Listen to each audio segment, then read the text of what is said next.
Now you got so much. You got a lot of stuff going on with Charged Up. What's up? Nah. Hold on.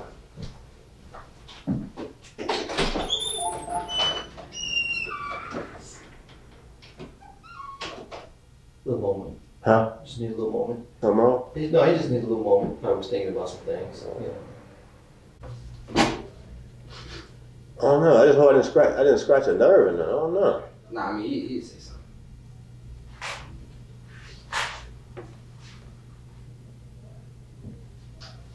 B-sides, right here.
With some podcasts. We are out today. Pre-recorded episode at 106 West Broad Street, Richmond, Virginia. Here in the Arts District, it's Jackson Ward. We've Charged Up, the flagship store. The only place where you can get the authentic hand-to-hand merchandise brought to you by none other than Noah O. And the Rice Guide. Trillipino, we're going to talk about it. We got Sutter Homes in the building. It's a rock creation project. I even got my son in the room. We both got our children in the room. And man, it's just so exciting to sit down and talk with the Rice Guy. This is like the 102nd episode of the Randy Wilson podcast, powered by Spin 100 FM, the home that the heavy hitter DJ Lonnie B built. And we excited today. This project, I feel, is like culturally, you brought both sides together. And I think it's like probably like one of your most personal projects yet. And we just happy to be able to, we know that we know you get ready to blaze a trail. So, bring in the Bay, Bay native, VA representative. I'm so excited because I see culturally you coming together. I see you bring in the East Coast to West Coast together. Charged Up Noah O is in the building. Better yet, we in his house. Okay, you may have seen him on Sway in the Morning. You may have seen him on a previous episode of the Randy Wilson podcast. It's a staple on the show. I think we recorded 4 different types of things. So anyway, yeah, my brother. You know what I'm saying? Hey, I just try to give it to you as close as like Sway would, but from a different place, man. But let's get right into it, man. Very personal album. Let's just first start off, you and Sutter Homes come together in this project. You started working on this project or conceptualizing the project in 2016. So you definitely slow cooked it. This is a crock pot album. This is not none of that microwave music, you know what I'm saying? And so let's get right into Sutter Homes, talk about the production, how you guys came together.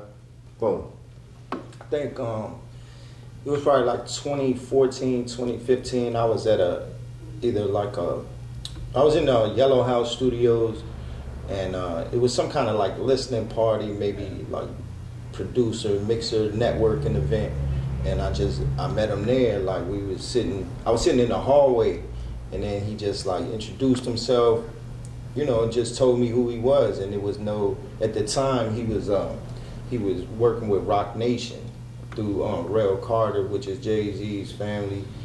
And he, it wasn't like real pretentious, like I'm this person, I'm that. It was just real matter of fact. And he was like, looking to network, looking to produce, and he's just, putting himself out there. And at the time, I had just dropped my album Monument Avenue, and was on my networking game as well, just trying to spread the word. So you know, we exchanged numbers, and from there, like almost instantly, he did a solid thing for me. We put together a beat battle and a big event where we brought an artist out here from Maybach, and he, you know, utilized his connections with Rock Nation to actually bring Rail Carter from Rock Nation to Richmond. We organized that. So I seen immediately, like, he had integrity. Like, if he says something or he says who he is, there was no gas, you know, no fluff to it. So that's originally, like, before we even started working on music together, he was already helping connect dots for the Richmond area with the music industry by bringing, you know, helping convince him to come out there. So, like, when we put out Monument Avenue, yeah, we brought some people from Rock Nation out here immediately through his relationship. And then from there, it wasn't even like immediate where we started working on music, but fast forward to like 2016, I had told him, like, I had this idea for this project, and I was actually trying to put Trillipino together originally, where I was getting beats from different producers. So he would send me beats, other producers would send me beats, and then it just like dawned on me, like, yo, like, I think he can really structure the sound or bring the sound I'm looking for, which, as you said, like, I wanted something that could represent all of my musical influences, from being from the West Coast originally to being raised in the South.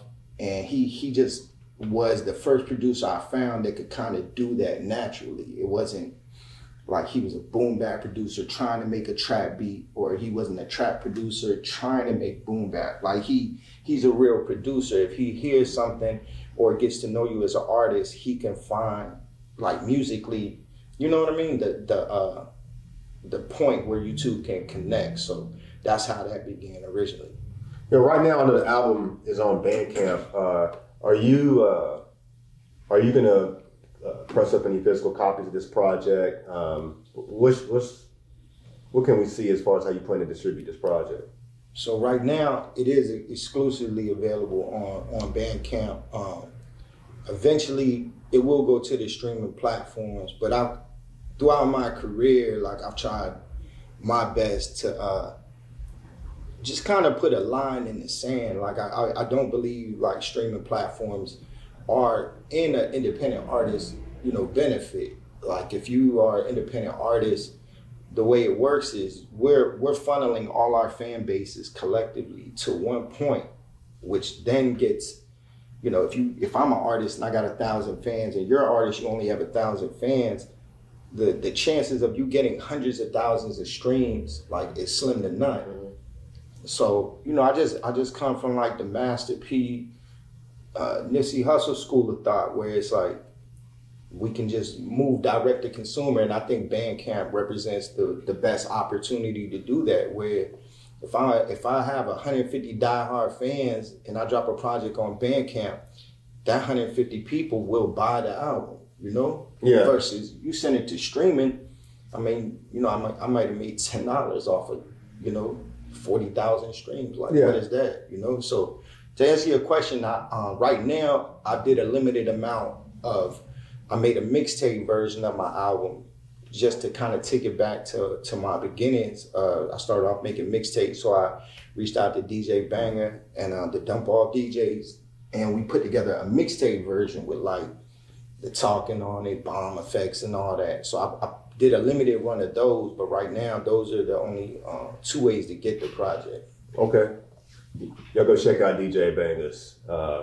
Yeah, that's my dude right there. Shout out to Banger, Dump Off DJs. Yo, lots of, again, very personal album. We're going to get into the album. Right now, before we get into the meat, we just kind of hitting all the sides, you know what I'm saying? You had a lot of dope collaborations, features on the project.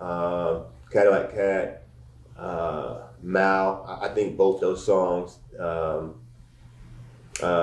I mean, you really show diversity. You got radio tracks. You got tracks that kind of touch every part of the globe, you know, of the country. You know what I'm saying? You brought different countries into it. So just shout out the features on the project. Talk to me about some of those recording sessions. Yeah. So I really only have one other rap feature on. Is that Netta? No, that's Cali J, is an artist from the Fillmore district of San Francisco. So that's like a Bay Area track. So it's important to me to get somebody, you know, from the Bay to have that authentic, you know, style from the Bay Area. But yeah, shout out to Cali J. He's a dope artist, but he's the only other rap feature. Besides that, there's the rest of the features are actually vocalists. So I have D Folks on there. D Folks to me is a legend from Virginia. It's real soulful. I have Francois, another dope soulful singer. I have Shamir. Lilith Rose. Yeah, I like that project. Yeah, Lilith Rose is on there. She's a dope artist as well. She kind of delivered like a spoken word type of rap type spoken word type verse. So and then of course Mal and Kat also brought like a real modern radio, you know, type of mainstream auto-tune sound to it. So when it comes to collaborating, like, to me, it's about you meeting with that person to really, you know, create the best song. Like, it's not, so when I do songs with other people, I'm not the type where it's just like, yo, just email me a track and I'll just jump on a verse. Like, I really want to make sure that I'm giving that person the best of what I can do, and then utilizing the best of what, you know, their strong points are to create the best possible outcome. So I feel like if you listen to the project, you can hear that, like, these are very personal songs, so each person's ingredient that they add to the song really makes the records that much stronger. You know what I mean? Yo, Mal, you did your Ty Dolla Sign on this project, man. I was familiar with Mal as a producer, and really just blown away. I was blown away by both him and Cadillac. I've seen Cat hang around you and be around you for a long time. I always seen him and viewed him as an artist because he looks like an artist. But I never would have known. I never would have thought that the sound that he could create and portray was the reflection of who I see. His eye was blown away. It was almost like, wow, he can do that? Yeah, that's the NC. Oh, okay. Like you said, like, you may have heard some of these artists individually, but, you know, that should be the outcome. Like, if I'm, you know, a solid artist and I can bring this to the table and they can do that, the whole point for me working together, like, dang, when we work together, this should be like a slam dunk thing. You know what I mean? Yeah. So and that's the goal for me. Like, I want that. When I hear this album, I want those artists. When you hear those artists on a song now, you know, now when another artist hears it, they're like, dang, I'm right next to this man, or I heard of this person. I didn't know they can do that. And I think that just, you know, that shows how powerful the collaborations are on the project, where it's like, yeah, these are all very dope artists that I believe are like, can compete, you know, on any level with mainstream artists, signed artists. So I'm glad that it impacted you in that way. Where yeah, like, man. Make you go listen to them again. Like, okay, yeah, this is what this dude could do. Yo, y'all know I'm the ear. Yeah. Yo, yeah. I'm telling you, it's the hardest project I've heard out of Virginia. I'm gonna say definitely out of Richmond. And it's like Pusha T's project. Obviously, is like that Virginia's project you heard this year. But as a consumer of music, this is one of the most enjoyable projects, hands down, from top to end. And how I assessed it is, I plugged it in. I went to the gym. You know, I stayed there for a couple hours. I went up, I went back. I was like, ooh, okay. And then I started texting myself notes of like things that stood out to me, and I'm gonna hit you with some of those things. Okay. I'm gonna hit you with some of those things. Yo, so like you kind of like a dinosaur because like you're half Asian, half Italian. You mean unicorn? I mean, excuse me, unicorn. Yeah. Like, what I say, dinosaur? Yeah. So you have Filipino, half Italian. Yeah. Well, like I'm part Sicilian. Sicilian. I mean, first and foremost, let me just expose my ignorance. Like, you know, I learned a lot of words that I it was like you know, I started going to Google and stuff a little bit, and so like in bringing that all together though, right? You are a unicorn from the standpoint of like in hip hop, you a dope MC, and there's like you think about how many dope MCs you know that are Filipino, like it just, I don't know. It's like, and even if you don't know, it's still such like a subculture within hip hop that you know, it's like you got all kind of people across the country. Yeah. You know what I'm saying, giving you love all over social media. Yeah. You got comments from Rematic. Yeah. So like, just speak a little bit to like the culture of hip hop that, I mean, you represent a lot of it, but let's specifically stay in the lane of the Filipino hip hop culture, like, and how you see this album like connecting with folks right now. Well, like you said, shout out to Redmatic. Redmatic, like, I'm trying to make sure I convey this correctly. Like, Redmatic is a West Coast legend. He's a producer. He's a DJ. Pretty so good. like, originally, before I even wanted to rap, like, traditionally on the West Coast, like, I think majority of the DJs are Filipino. So like, when you look at the history of hip hop in New York, right? Like, it was like African Americans who were of like West Indian descent, Jamaican, you know, whatever islands the people came from, they migrated to New York. But also Puerto Ricans played an integral part of hip hop in New York. I mean, and it makes sense on the West Coast. There aren't as many Puerto Ricans, but Filipinos played the role. They, you know, there's like a inside joke where like Filipinos are the Puerto Ricans of the West Coast, but it's for a reason, because the Philippines and Puerto Rico were both U.S. territories. They were both acquired by the United States through the Spanish-American War, I believe. So what you had, and you just look at where they're located on the map, Puerto Rico is closer to the East Coast. Philippines and Asian countries are closer to the West Coast. So through that, those migration patterns help Filipino people migrate to the West Coast. Puerto Ricans migrate to New York. So, you know, behind the scenes, Filipinos have been instrumental, especially in West Coast hip hop. DJs, you feel me? People like DJs, producers, b-boys, like breakdancers. So when I grew up on the West Coast, they were the first people I seen that I could relate to, that looked like me, that sounded like me, you know. And as a kid, you know, to be a part of hip hop is like, you want to understand how you can contribute to the culture. What role can I play? So, you know, it's important to me that those were the first people I seen that it's like, oh, I'm like them. I can be a DJ. I can't dance, so I couldn't become like a dancer, you feel me? But I seen Filipino DJs, guys like Redmatic, Bad Boo, Q-Bert, Mixmaster Mike, the Invisible Scratch Pickles. These are like legendary Filipino DJ crews that were like competing at the highest levels in hip hop when you're talking about underground DJ battles, and they would battle like this group from New York. Normally it was like East versus West. You had a Filipino crew would battle that I believe the Executioners were like a New York DJ crew. But saying that's how it began, like for me, my story in the hip hop. I wanted to become a DJ like them. You know, that's the things I would dream about as a kid. Like maybe I could grow up and be like them, you know what I mean? But I didn't have money.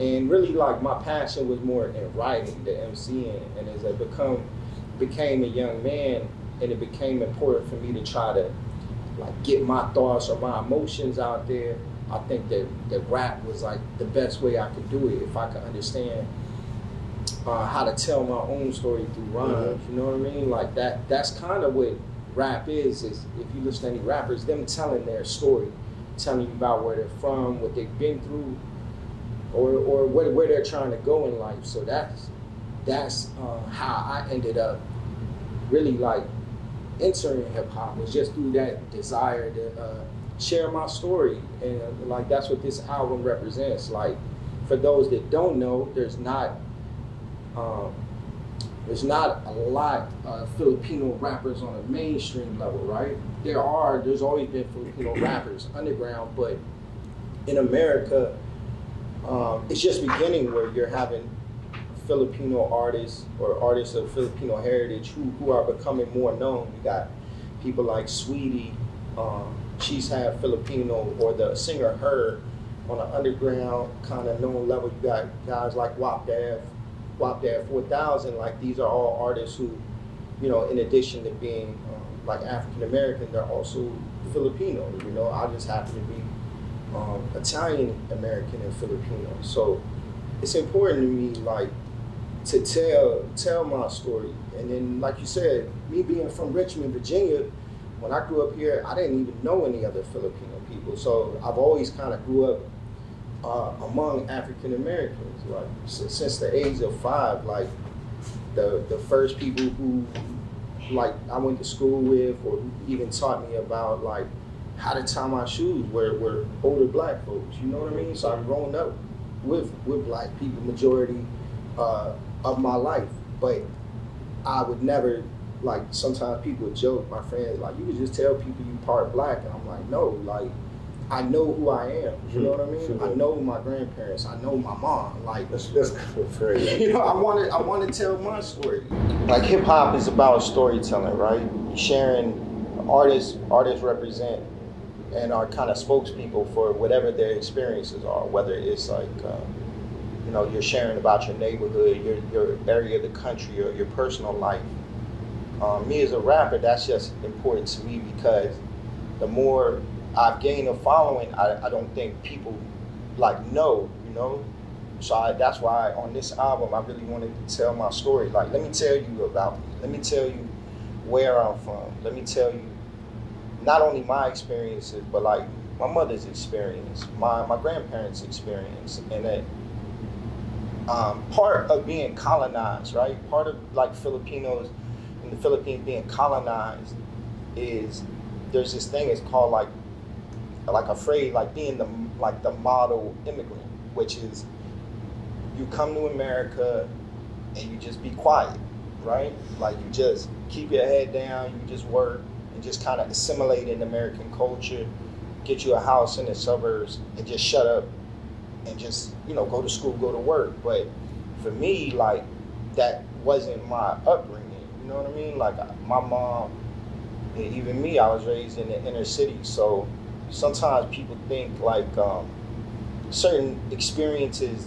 like that people go through within places are limited to only black people, right? Things like drugs, gangs, poverty. I don't want to interrupt you. You know what I mean? But I got questions for that. Yeah. So I don't want you to go too deep into that. Okay, but because you talking a project about, maybe I just use this. Maybe that's a segue, because you talking in this project about two things I'll reference here to pull it all together. People think that you had it easy. Yeah. And I want to know why you think that, right? Yeah. And then you talk about how in this world there's shades of gray, and a lot of times in hip hop culture, particularly, you really only hear black or white. Yeah. You know, so like, can you spill into that, because we're still within the context of the fact that, you know, I mean, first off, like the whole fact that growing up as a kid, someone would say like, "Yo, let's just, you know, you have black." Like that's so funny to me. But like you said, you know who you are. I think as a parent, whether you black, this is my viewpoint. Whether you black or white, to me, you can't look at this brother and not recognize that he's something that's not black or white. Like, you know what I'm saying? Like, and I don't want to, you call it brown, gray, peach, I don't care, yellow, I don't care what you call it. But I think, like, as an artist, you have a great opportunity to speak for those in-between colors, because they don't get treated like white either. You know what I'm saying? They don't get treated like white. Like, yeah, like you said, especially being raised in somewhere like Richmond, Virginia, which, you know, this being an instrumental place when it comes to things like U.S. race relations. You feel me? Like, this is a place where there's a very, like, a deep history when it comes to things like race, and a lot of things in America get viewed through that lens. It's like either black or white. So when you have somebody like me that's like a glitch in the matrix. Like, hold on, like, you know, people feel comfortable being able to put things in boxes. You feel me? And we're humans, like, we're dynamic. We don't live in boxes. Even my experience, you know, I represent a lot of different things, and it's like, you know, I felt that as soon as I moved here. Like, people would make comments to my mom, like, you know, you speak English well. Like, bro, my mom was born in America. She's from the city, like, but people in Richmond hadn't seen that. You feel me? They just seen, you know, everything is perception based or visually based. Like, my mom was 100% Filipino, so I think it would throw people off when they hear her voice or accent. It's like, wow, how did she's not like somebody who's fresh off the boat. Like, in California, like, Asian people been in California since the 1800s, you feel me? So you can have people that are 4 generations deep. So, like, back to your question, like, yeah, there's a lot of in-betweens. And I think that's, like, basically that's what I represent. So it's not, there is no one way, you know? It's not like you have, everybody doesn't just live in a box. You get what I mean? Like, Asian people don't just, everybody who comes here is fresh from Asia and, like, is good at math or whatever these stereotypes are, you feel me? And then you, like, even in Asia, it's a continent. There's a bunch of different countries, you feel me? Like, so I kind of represent, like, many things that just bring questions to mind, especially, you know, for people in different parts of the country who only, you know, seen things one way. Yeah, I think that's what you did with this project. I mean, like I said, you had me searching, exploring, you had me going back, you had me thinking. Be careful, because I think you're too deep for some people too. Let's be honest with you. I mean, I'm gonna be real with you. You know what I'm saying? From an interview standpoint, I think you're too deep for some people. I don't think the album. I think you did a great job. That's what happens in these interviews. Like, the album did a great job at, like, pinpointing and putting things out there in perspective and conceptualizing and understanding. Interviews are different. Interviews is like, you know, now you get to see the person behind. You see this is the artist, but this is the man. This is the father. This is the business owner, and we go deep to the point of where this is like Asian, Sicilian brother. You know what I'm saying? I don't know if I can say the Sicilian part right, but you know, it's deep. It's deep, and you said you was God elected. You never claimed to be the best in your zip code. And there's something about you, I think, in how you carry yourself and move in, like, different circles, where I think that's kind of apparent. You don't really, you don't lead and walk with an ego. But you've been in this game for 20 years, and you said, I was God elected. I never claimed to be the best in the zip code. Do you think some people think you are the best? Do you think people putting you, I mean, you in these conversations, let's talk about that. We in the zip code. We ain't I mean, your name is going to be on a lot of people's list of their favorite artists, well-known artists in the city. But I mean, like, yo, I kind of, like, the way I was raised, bro, like, my parents, you know, just demonstrated to me and the values they instilled in me is, like, just don't be no talker. Like, all people care about is, like, the proof, you feel me? Like, what do the facts show? Like, and we're in a time where, bro, because of the internet, you know, you should feel like you're the best in whatever you do. If you're entering in something, I don't think nobody hops into the rap game to be last. You feel me? Let's just say that. But nah, I'm not a boastful person. Like, yeah, when we get into the rap, yeah, I'm gonna talk my shit. Like, this is like me on the mic or me rapping. That's like, bro, Steph Curry steps on the court, he gonna burn you up. You feel me? Manny Pacquiao. Like, bro, that's how I am. Like, come on, bro. Let's look at the stats. You feel me? Like, fuck everybody's opinion. Like, bro, like, you can't, yeah, you could think what you want about me, but, bro, the facts is the facts, bro. It's a lot of firsts. You know what I mean? A lot of firsts by my name, bro. You had J. Roddy Rod. You had J. Roddy Rod on the project, which is which is a Richmond artist that has some firsts by his name too. I thought that was a great collaboration, legend, bro. Yeah, that's all. You know, when it comes to that, like I just wanted to talk. You know, I just wanted to get them going. Nah, but people think you had it easy. You said that. Why do people think you had it easy because you was in that in between lane?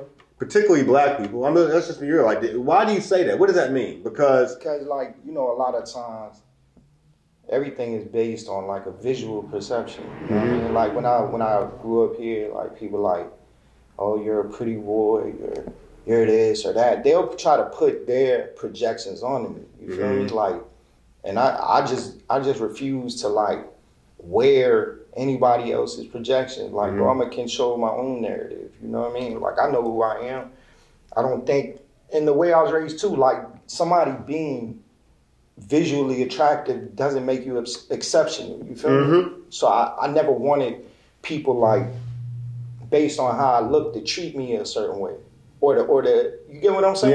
Yeah, like bro, just I refuse to accept that. So like for years, I never put myself on my album cover because people are perception based. So like I never put my picture on my album till now because I feel like now I'm ready to like address all of these things, like address. Or, you know what I'm saying? Like anybody's questions. Maybe at the time before I didn't know how to properly articulate it. But yeah, there's a lot of like, you know, bias based on how you look and things like that. And like, I don't know. I just don't do well with people trying to like push their agendas or their opinions on me. Like I'm gonna tell you who I am. You get what I mean? Yeah, you did that. You did that. And that's why I asked the question, because I thought it was and then the thing like we was going back to like, based on how I look, people may already have their preconceived notions about my background or what type of life I've had, and that's why I was saying back to, you know, just America and like race things. Like when we talk about things like poverty, violence, these cycles that destroy people, that's not limited to color, bro. That's like, it's really based on economics, like your socio-economic standing in this nation. If you're poor, bro, and I was poor, like you're gonna encounter things like self-hate. You're gonna encounter things like violence because those are all a byproduct of the shame of being poor. You feel what I'm saying? Like, poor people lash out at each other, bro. Poor people destroy each other. And it's all like around that shame of, this is a capitalist country, not having enough. You know, we base our value off of our material possessions. And like, those are things that you know what I'm saying, I've dealt with. And it's just like, yeah, bro, like, don't assume what you think you know about me. Everything that I got, I had to like work very hard for it, outgrind the next man. You feel me? It's hard for me to talk about some of this shit. You feel what I'm saying? Like I can rap about it. I think things like that really are the most impactful. I mean, it depends on you need to guide us with how you want that. Yeah, No, like bro, you're not doing nothing wrong. You asking the question, but you asking things I never like touched on. I got you. I could rap it and not have to. You feel me? Like, I would say this though, but how you touch on I asked the question I asked, and it not just this project, but for as long as I've known you, this project kind of told me some of the things I assumed. Yeah. Because like, I would assume when you growing up brown in America that me and my wife had these conversations all the time. I would go like this: if you take a bucket of white paint and you put yellow or green in it, you're just never going to look at that bucket of white paint. It's always going to be something else in it. And society ignores the discrimination and racism and a lot of things. You know, they really do. They ignore it in white culture. Nah, like, yo, I don't know if you're recording, but like, my uncle's like 60 something. My uncle's born and raised in San Francisco, bro. My mom, like, especially like over the last 2 years with like George Floyd, all these race things being brought to the forefront. Like my uncles and my mom, bro, they would skip school and like, go to rallies. Like the Black Panthers started in the Bay. You feel me? Like my parents were very radical, very like, you know, what people say is like conscious now. Like I was raised in that type of upbringing. My mom grew up with O.J. Simpson and what is it? The Kool in the Game. You feel me? Like, and that's things like nowadays things are so divisive that like you can't even talk about stuff. Like Asian people is getting attacked, bro. Old Filipino people, and when you bring that up, it's like it's just so divisive right now that people are like, well, what about us or what about this? It's like, bro, fuck that what about shit. We're humans. If humans of any color or race are getting like attacked, we should all on a human level be like, no, that's wrong. Not that's wrong, but look what happened to us too. Yeah. And so like when I got talked to, I got asked during like all the protests and things like to speak numerous times. And I didn't, bro, because like I spoke at one thing and I said like, yo, we're here in this moment because an African American man lost his life at the hands of police. It's not a moment for me to piggyback for my group and say, well, look what happened to us too. You feel me? And that's what people need to understand. We can like speak to the things that are wrong without making it about us. You feel what I'm saying? Yeah. But then on the flip side, when I speak for myself or from my experience, I don't want to hear nobody like try to downplay my experience. For sure. But there are people who do that. Like, man, I ain't trying to hear that shit because this happened to me. Like, no, bro. We all have a voice. And the thing with hip hop, and that's the greatness of hip hop, is it allows each of us to have a voice, to talk about our experiences. Whether it's somebody like Eminem, he's like, yo, you know, I was a poor white dude and my mom was on drugs and this and that, and I come from a broken home. That's what makes it so powerful, because he's sharing his experience. And throughout my journey, like, you know, I just don't like to see anybody who try to downplay somebody else's experience. Like, no, this is my moment. This is my stage, and I'm gonna share mine. Yeah. You feel me? And we can all learn from each other by listening. You feel me? Yeah. Listening and understanding. And that's what, you know, that's what's important. You know what I mean? Like, sometimes people who don't mingle with people of different backgrounds don't take enough time to listen and understand whether, you know what I mean, what that community is going through. So that's what the album to me is like. It represents. Like, let me tell my story finally. Like, outside of rap, like, I can rap, bro, but I'm not a rapper who likes to rap about how well I can rap. You know what I mean? Yeah. This album gives you some community consciousness. It gives you culture consciousness, culture awareness. Trillipino, like, for real, I've been hearing the word probably since 2016. Yeah. And it became such something in my mind that I thought was something that had already been created. Yeah. Is there any, like, what is, I wonder that, like, what is the Trillipino? Because, like, you created the Trillipino. Like, right? Like, this is your, I don't know, did this word exist? Because I didn't see, like, I've been saying it for years. Like, did this word exist before you started saying it?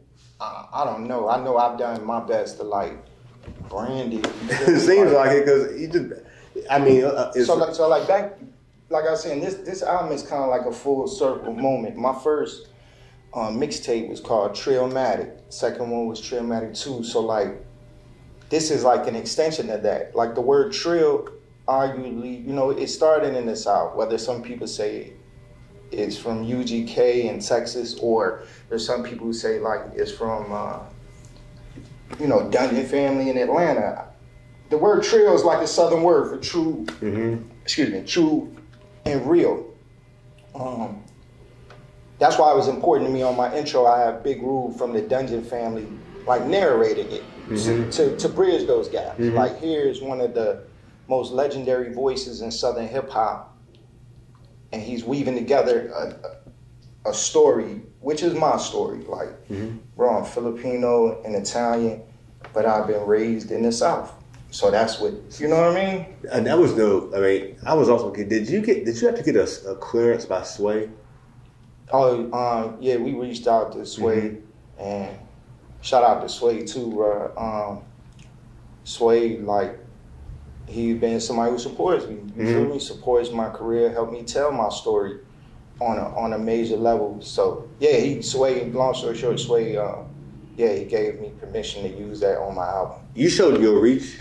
You showed you showed your reach in this project with how you bring, Rammatic, Rammatic. Big Rube, Sway. You show your reach. We're gonna have to kind of wrap around to the close here, but can you kind of take us forward to like how we're gonna see you? I mean, I anticipate that you're gonna be doing more shows, more interviews. You just had a phenomenal show at the Broadberry, and that's kind of an epic thing to happen here in the city. So, like, what can we anticipate coming soon with Charged Up, Noah O, Trillipino? But you know where you seen it first, though. Randy Wilson. Yo, I'm just trying to scale and continue to grow. You feel me? Like, for this project, I believe this project has major capability. That's why it's not on streaming sites yet. Like, I want to control how people access my content, and which the most powerful way is to interact with people directly. So, that's just been a big part. The whole Charged Up movement is like energy. Energy is something that never dies, and it transfers and keeps going. So that's what y'all can expect. We're just gonna keep going. If you thought I did it big, I could do it bigger. If you think like the stuff I'm doing is dope, I'm gonna try to create. Just keep the ball rolling, bro. More products. I'm trying to help more artists. Like, there's a lot of talented artists around me, like guys like Tone Red, Karma, Cadillac Cat.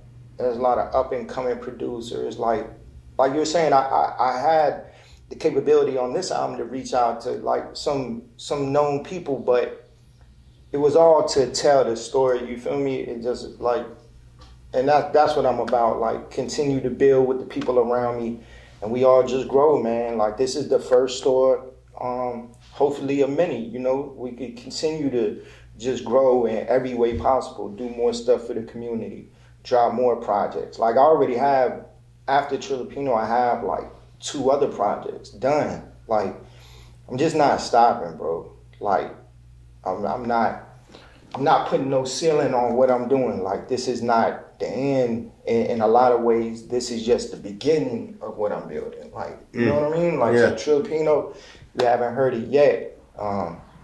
Like you were saying, this is my most personal work. I feel like it's my best work. It's not, you can't put me in a box. And I've been, real big on that. Whether you think I'm this type of artist or this type of artist, I think this project will just kind of continue to just shatter any preconceived notions. If you've never heard me, I feel like this project is a great introduction. If you listen to this project, it should answer any questions you had. Whether is he this type of rapper, is he that type of rapper, where's he from, what does he represent? Like, this project kind of addresses everything I could possibly address in the form of an album. Yo, we're going to continue to stay charged up. Shout out DJ B. Rice, he just came in the room. We're going to continue to stay charged up. Yes, sir. We are 106 West Broad Street. This is Jackson Ward, Richmond, Virginia. The Arts District. Noah O, arguably one of the best hip-hop artists that you're going to find in Virginia. Bay native, Richmond representative. Come get some merch. You got this new hat on designed by Bobby Fresh. This thing is crazy. Carolina Blue. Depending on when y'all see this drops real soon. This may come out before or after, but yeah, as you can see, we got a lot of merch, man. Come see us, 106 West Broad Street.